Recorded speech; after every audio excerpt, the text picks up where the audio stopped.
Now, this is going to get some of you. We keep saying yes to more things, but you know what's fixed? Time. Time is fixed. There's 24 hours in a day. We can't change it. We can't control it, which is why I think it's so laughable that we have this whole industry to try and change time when time is like the known variable. It's us we have to change.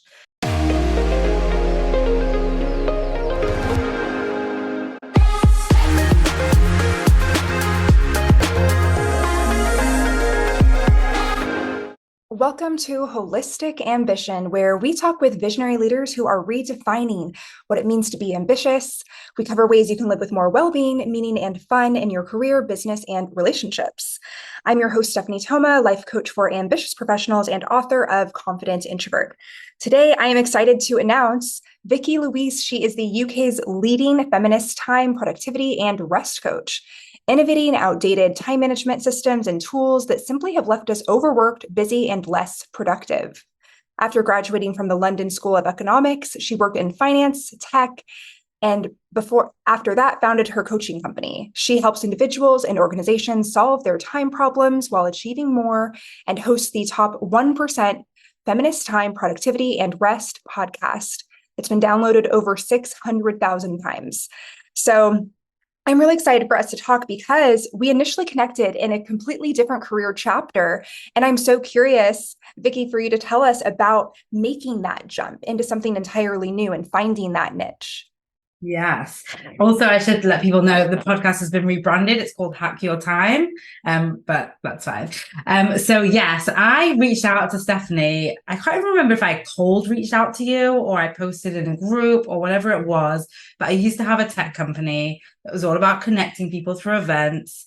And I somehow found Stephanie, we connected, and I roped her into hosting an event or two.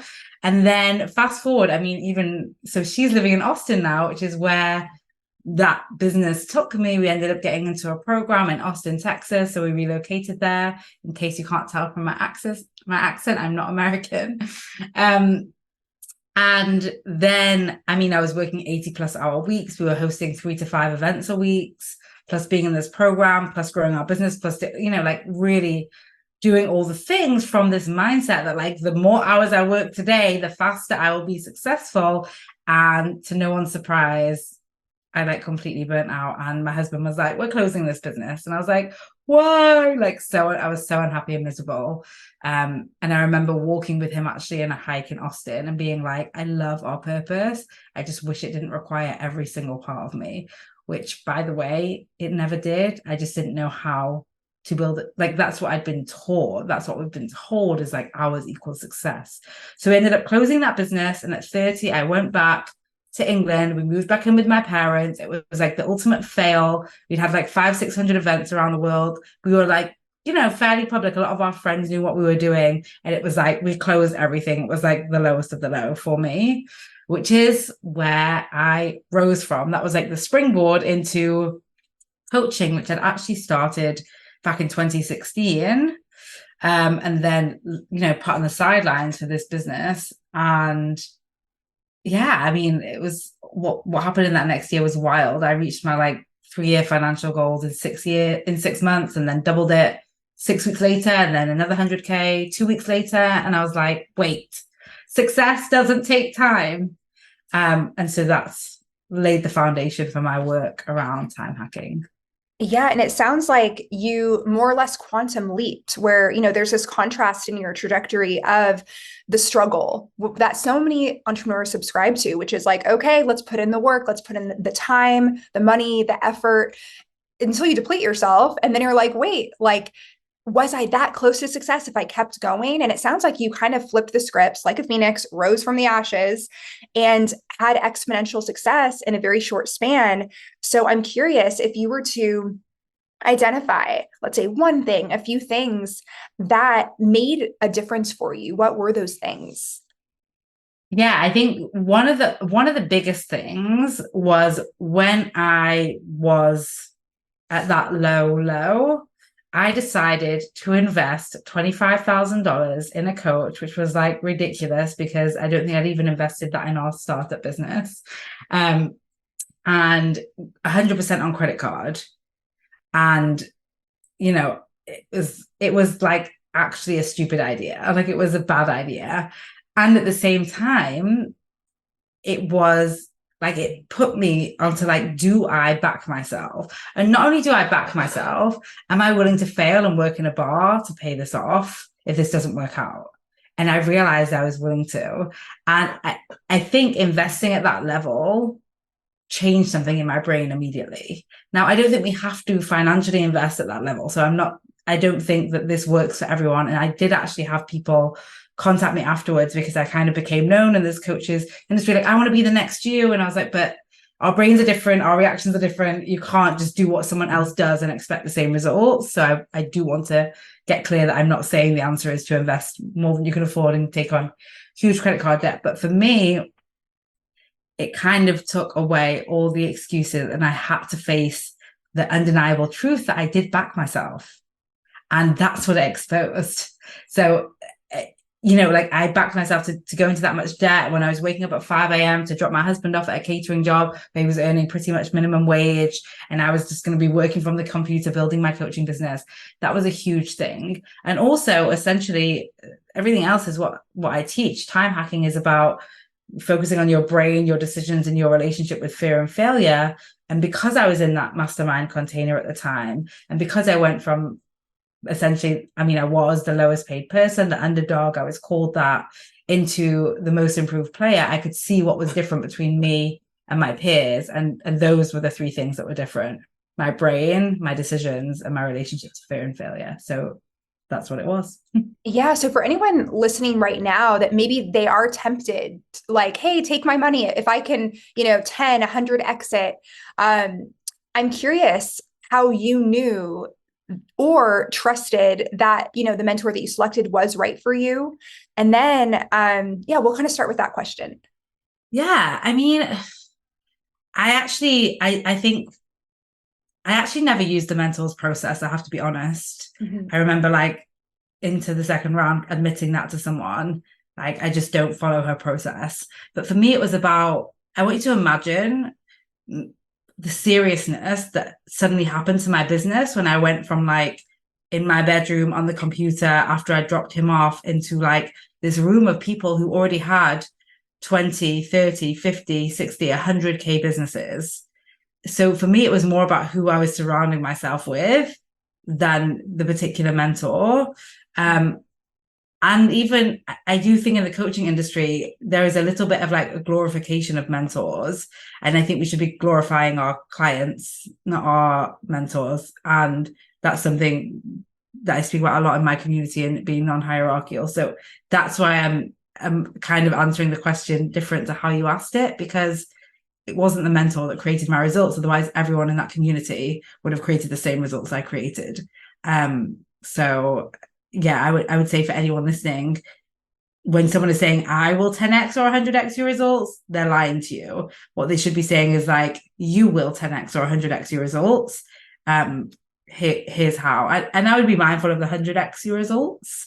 I think the year before my business was like at 9K. Might sound really fun to go to 900K, but I can't imagine the changes that would have been required to happen. And I think it's fun to quantum leap, and also you just want to check like that you are wanting that leap instead of like society wanting that leap for you. Yeah. So I'm hearing that it's kind of like through osmosis, like the container that you were in, other people, and being able to step into, oh, this is my peer group. Or like the 5 people that you spend the most time with. And, when it comes to, let's say, being in a peer group and like being like allowing yourself to be lifted up and not necessarily saying, oh yeah, the mentor did all this for me. They created the space, the container. And, I'm curious about, let's say that someone watching right now is, we have a couple people that could be watching, right? People that are like, wait, like I want to reach that pinnacle of success in coaching. We also have people that are like, wait, my time management isn't ideal. How can I improve it? So how did you determine that time management, and particularly feminist time management, was going to be what you were going to go all into? Yes, it was. It was when I sold out my one-to-one practice and I was thinking about a community space that I wanted to create. And I thought like, so I'd focus on anxiety and procrastination that had been my work before. But actually a lot of my clients did end up like doubling or tripling their businesses, as can happen when we learn how to manage anxiety and procrastination. Um, and I really thought like that was the main sentence that hit me in the face was like, it doesn't take time. And my whole life I'd made decisions based off of like it takes time to produce what you want, and that slowed me down and diverted me and took me sideways and round in loops. And that's why what I do is not time management, it's time hacking on purpose, because I think time management is another form of like busy work. Time management was created, you know, over 100 years ago, around at a time when women didn't work. And so I would say it also evolved with me. Like the feminist angle really came up when I was pregnant. I was put on bed rest.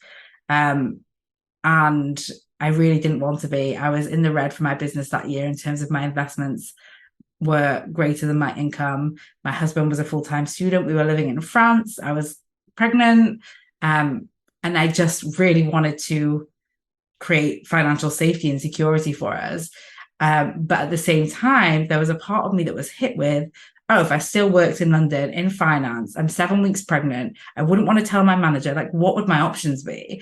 And from then it kind of opened up, like our entire structure around time and work is not considerate of women, not because people hate women, and simply because what the workforce looked like 100 years ago was different, not just in terms of gender, but also let's speak about like now we talk about neurodiversity, which was something absolutely not considered then. Now we have jobs and careers that couldn't have even been imagined, like people watching this that want help with their time.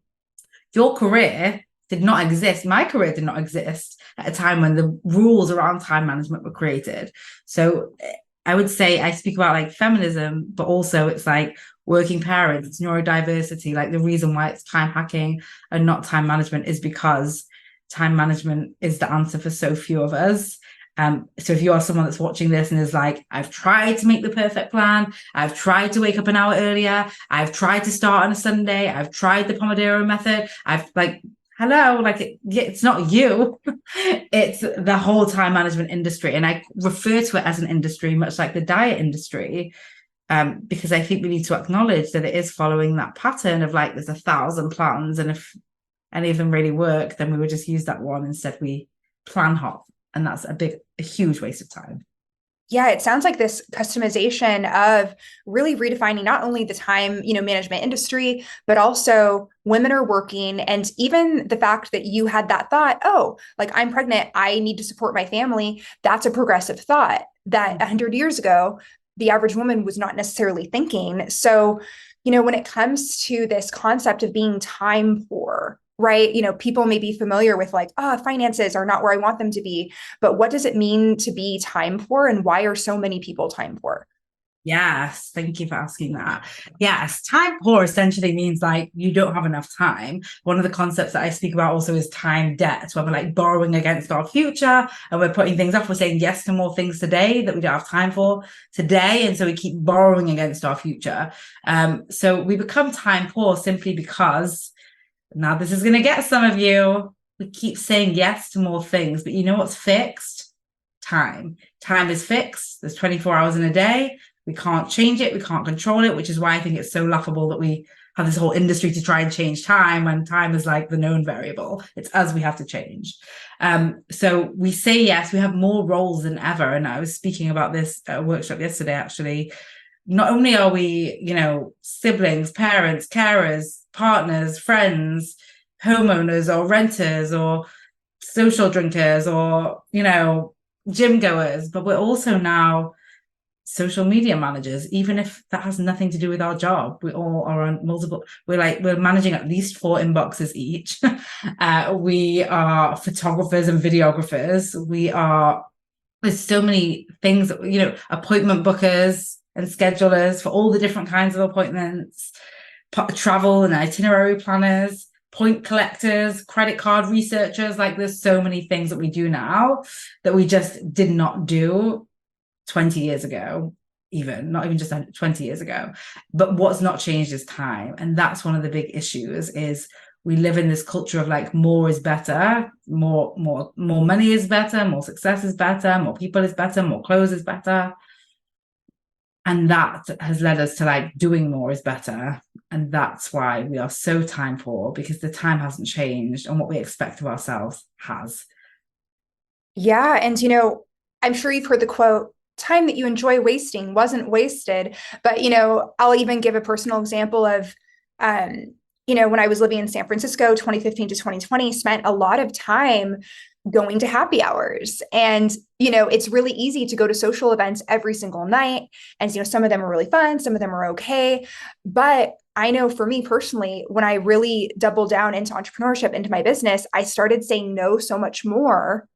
And it wasn't that it was like having less fun. It was just like redefining what fun means. And then with that comes new relationships, new, you know, different people resonate with the kind of person that is more precious with their time. So I'm curious if you could kind of go into that in terms of when people start to make more intentional decisions and maybe even going from being a yes person to putting boundaries around their time. What can people expect, or how can they make that a more seamless transition? Yes, I think one of the core beliefs that has to change is this idea that time equals results. And therefore, the more time I spend on something, the better result I will create, particularly around relationships, right? If I think the more time I spend with someone, the better a relationship we have, and then I spend that less time with that person, then I'm having to deal with essentially saying I'm going to worsen my relationship with that person, which is not true, right? So many of us have people that we've not connected with for like a decade, and we see them and we're like, oh, it's like nothing changed. And then you have like the person maybe in your team that you speak to like every day, and you're like, I don't feel more connected to you just because I spend more time with you. That's not how it works. So releasing that is a huge part, and communicating. Now, for me anyway, communicating that. So it's like, not only am I making this decision and me changing my mindset around like, if we're going to be best friends, we have to text every day. But also, I want to communicate with you. I still love you. This is just like what's changing for me. And I think the other thing that I would say to anyone looking to, you know, evolve their personal time culture and change, you know, their time boundaries is be gentle with yourself. You're going to get it wrong. You're going to offend someone. Honesty, openness, like those are the pinnacles of a good relationship rather than the time spent. So as long as you're willing to be like, hey, like I think that I'm pretty sure there was someone that I forgot to have this explanation with, and then heard through the grapevine that they thought I was pissed off at them, versus like, oh, and then just being willing to be like, hey, I'm not pissed off at you. Here's what's going on. And just that open dialogue is, and that honesty and that trust is way more important than the time spent. So you're gonna make mistakes, value what you value, get really clear on what you value, disassociate the time equals anything narrative, and you know, create open and honest conversations. That's what I would say. I love that call to, you know, make the changes that you're going to make and then tell people, you know, as it makes sense, as you find it relevant, hey, by the way, I've shifted priorities and I still care about you. And this is how I'm going to show I care about you. Maybe instead of a daily text, it's going to be getting together for brunch twice a month or something like that. So, Yeah. you know, I'd love to hear how you define wasted time. Like, what is wasted time? And then why do people waste time? Yes. I also, just before, based on the last question, one of the big shifts that I did was I didn't want to be responding to messages anymore. Mm-hmm. So, but allowing to teaching people that if you've always been available is a huge thing. But for me, that was a big time waster. And now my friends just don't message me, they call. So just because we spoke about in person, but I wanted to drop that. Mm-hmm. Okay, about time wasting. And I will tell everyone, and I hope this is okay, Stephanie, but I do have a free guide on how to stop wasting time. You can go to vikkilouise.com/guide and download it. On the 4 biggest time wasters and how to overcome them. But how I define wasted time, people, and you said this, like time wasted, that quote that you said before that was so that you enjoy is not wasted time, or is it? Yeah. Well, depends on what your priorities are. But for me, and in the work that I do and having coaching of hundreds, if not I don't know how many people at this point around time. I would say the biggest time wasters are not things that you do, they are things that you think, right? The biggest time wasted is the time spent putting yourself down. You can tell me that you've completed Netflix in a week. That's fine. That's very different to spending a week putting yourself down, telling yourself all the reasons you can't have what you want, you don't deserve what you want, you're not worthy unless you do all the things you should be giving to everyone else. Like spending time in that time guilt, that self-guilt, that self-shame. I would say those are the biggest time wasters, because it's not just the minutes that pass, it's also the habits that are created and the mental habits that are created. That impacts your next week a lot more than like a week vacation. In fact, a week vacation, if done right, will fuel you, right? Rest, when done right, will fuel you. And we feel so guilty about those things versus and yet we completely accept that we can talk shit to ourselves. Sorry, I hope it's okay to swear. That's okay. So we completely accept and normalize. I was speaking at this workshop yesterday and someone said, well, I'm always like mean to myself because then I perform better. And I'm like, do you? Because if you think back to high school or any school and you think back to a teacher that was nice to you and a teacher that wasn't, which one did you perform better for? And it was like, oh, okay. So then if you're someone who's been like, no, I must be mean to myself to succeed, I really want you to question that. That is the ultimate waste of time. That's such a powerful point to bring up. And, even in your messaging, something that was really subtle that maybe some listeners picked up on was that before you were talking about, people who procrastinated, people who put things off. And now your messaging is very positive. It's the result. It's what you want. It's, oh, you want to be productive. You want to rest. And, tied in with that is, there are different tools like NLP, different ways that you can very intentionally frame your phrasing and your thoughts. And people oftentimes think about, instead of being a human being, being a human doer, and like, okay, how do I waste time with the tasks that I'm doing or not doing, when really the thoughts that we think provide the energy behind everything that we do. So even if you're doing all the things, why it could be falling flat is because your mindset actually, deep down subconscious level, maybe there's this belief that's not serving you. So until having that, like, sort of, it sounds like you're inviting people to slow down, to be intentional, to take fewer actions, but ones that are more aligned, that really pack a punch. And so, this kind of answers the question that we were going to talk about, well, why time management isn't the major solution. It's ultimately a sort of mindset issue, right? And I'm curious if you were to kind of elaborate upon any other things that, because, you've flipped a few different things on their head in this conversation already. So I'm curious if there's anything else that, let's say, people come to you for, and then the answer that you give them is not what they're expecting.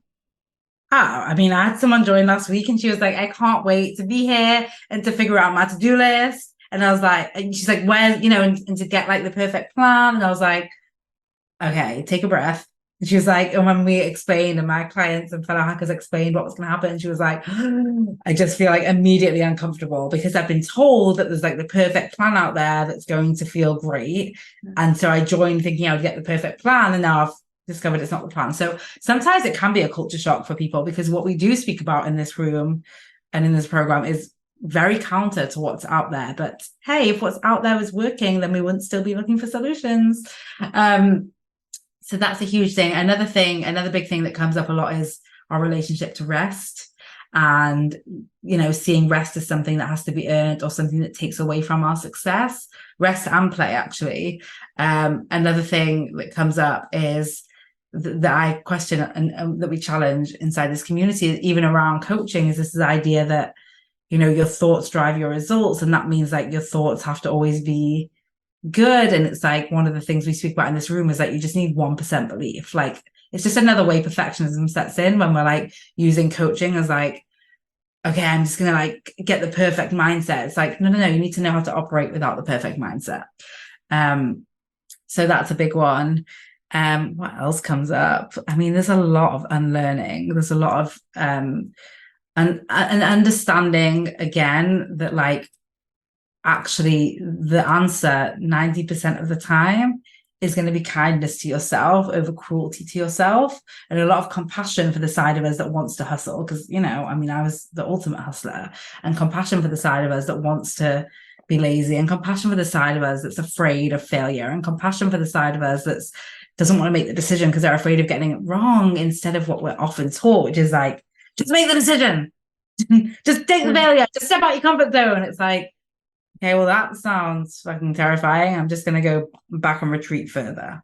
And this is another layer of the feminist angle, or the feminine honoring, right? Where it's less about this sort of internalized dictator that's like, hey, do this. It doesn't matter how you feel, keep going. Like, even if you're tired, like, you have to earn your shower, you have to earn your rest. If you want to eat, just write 5 more pages and then you can. It's, there's almost been this gamification of productivity where it's disembodied, and that maybe it's all in the mind, where there's so much research, so many studies that show that dropping into the heart space, the energetic resonance of the heart, has so much, so much more reach. Yeah, so I love that you're really tying this all together and encouraging people to, question, wait, so you came into this container thinking that you were going to get, okay, here are your top 5 to-do items. And now, step A, B, C for each one, go. It's like, no, there's going to be a greater level of embodiment. So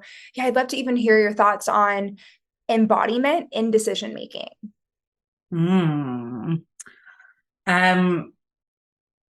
I mean, I don't do much around embodiment. There is like definitely some somatic conversations that happen, but how I speak about decision making is really like, it's like you're at the start of a race, right? And there's like a whole track ahead of you, maybe like riding a bicycle, and you want to know where all the curves are and the bumps are.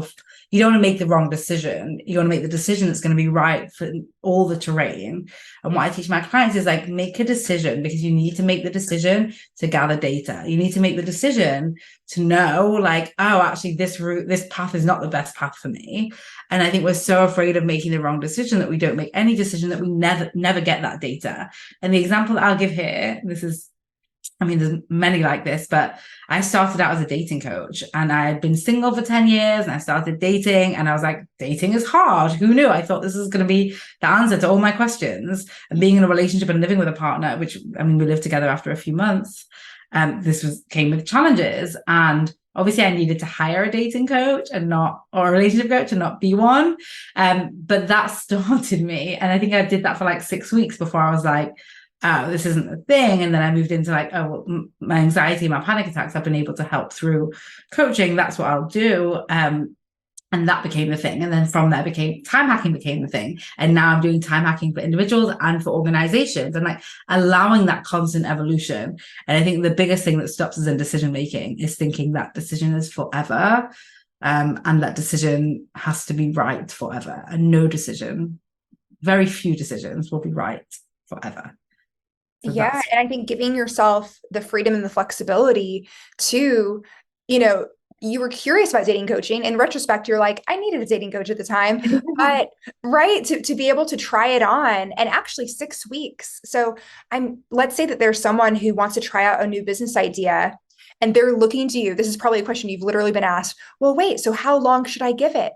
How do I know when to pivot? Should I give it 6 weeks? Should I give it 6 months? Should I give it 1 year? Like, what would you say to someone who is like, okay, I'm ready to begin to try new things, but like, how long do you really dive into something before moving on?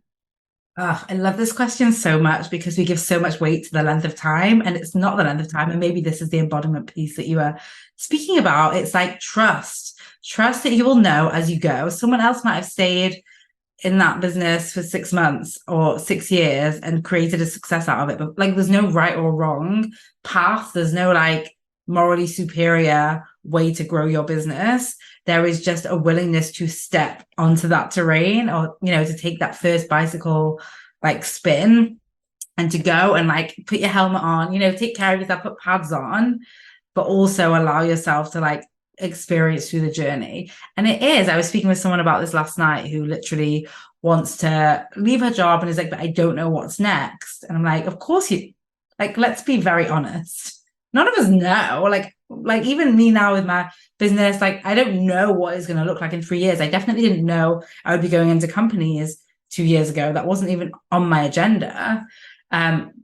So it's not important, like the length of time is not important. It's what's important is building that relationship of trust with yourself, that like I trust myself to be very honest about what isn't working. And I trust myself to get closer, because the real work is unlearning what everyone else wants you to do. You, like I say to people, like typically we know what we want. We just have a layer of like, my parents wouldn't be impressed, or my partner thinks that I shouldn't, or my best friend, or like whoever, they're going to have thoughts about it. So by starting that journey, by being willing to make the wrong decision, because typically I would say the first decision is going to not be the forever decision, just like the first boyfriend probably won't be the forever boyfriend or partner, then it's going to allow you to, like, everyone else's volume is going to go down and yours is going to go up, and your intuition is going to go up, and your connection to your purpose is going to go up. And there is no way when I started coaching in 2016 that I even would have thought that I would have coached around time, because it was my huge problem. So I would say that to people. Yeah. And how powerful is that to, turn down the volume of other people? Well, you can still care about these people, they can still be in your life, but being able to tap into that innate wisdom that each individual has that has been buried or clouded. So, what I'm gathering from a lot of what you've shared is that is the true gift of tapping into this knowing of how to utilize your time, because and it's almost like a lot of people are pretending not to know. So what a gift that you give people, that people know how to use their time. And, I'm curious how you define ambition. Yes. I think I really define ambition as desire. Like, I really just think ambition is desire. And what I love about like that kind of definition is it's less about the doing. Like, desire itself is yummy. And I think ambition is like a spectrum, right? It can be like a spectrum of, like, it can get to an unhealthy level and it can get to a low level. And I think understanding that we're constantly moving through that, it's not like a fixed being based on, hopefully, your desire of what you want your ambition to be. And again, like we just spoke about, I think it's about unlearning other people's expectation of your ambition. So that's what I would say. Ambition is desire, a desire to be something, a desire for something, like a desire to create something. But that's how I define it. Beautiful. So desire, and, when it comes to holistic ambition, what does that mean to you? It means like really it's like really connecting to your desire. It's like your internal, no filter, no people pleasing, no external. I mean, listen, those things are innate, unfortunately, in women, thanks to how we've been socialized, and also, all different genders, to be honest. But really it feels like holistic ambition is really about like your self-defined desire. And I want, like, the reason I've used desire is I've also pulled it away from like just work, because I think often we think of ambition as work, and I think we can be ambitious about like our personal lives and our relationship to ourselves and all of that stuff as well. Yeah, I love that, how, you even talked about, getting into dating coaching, getting into all these different sorts of, niches, community, and it's all relationship driven. Yeah. And now you're focused on the relationship with self and time. So how beautiful that desire is really at the root of all of that. So, you did mention a way that people can sort of, get a free gift from you. We'll put that in the comments if you want to share that. And then the best way for people to stay connected with you. Yes, like I said, I think a lot of what you'll hear out there about the biggest time wasters are not the biggest time wasters, unfortunately. And what I created is the 4 biggest time wasters and how to solve for them. They're not what you think. It's not social media. But I would say these account for about 80% of time wasted. And so it's like a 10-minute video that you'll get, plus like a download, and you can just go to Vikki Louise, that's VIKKILOUISE.com/guide. and you'll get it straight to your inbox. I also have a podcast called Hack Your Time. You can connect with me on LinkedIn, Vikki Louise, Vikki Louise. And also I'm on Instagram at Feminist Time Coach. Woohoo! Well, thank you so much for your time today, Vikki. And I'd like to thank everyone at home, wherever you are, for tuning in and watching. Consider this your invitation to like, subscribe, and to be the first to know of the next speaker in our Holistic Ambition series. Make sure that you subscribe, and wishing you a beautiful day. Until next time.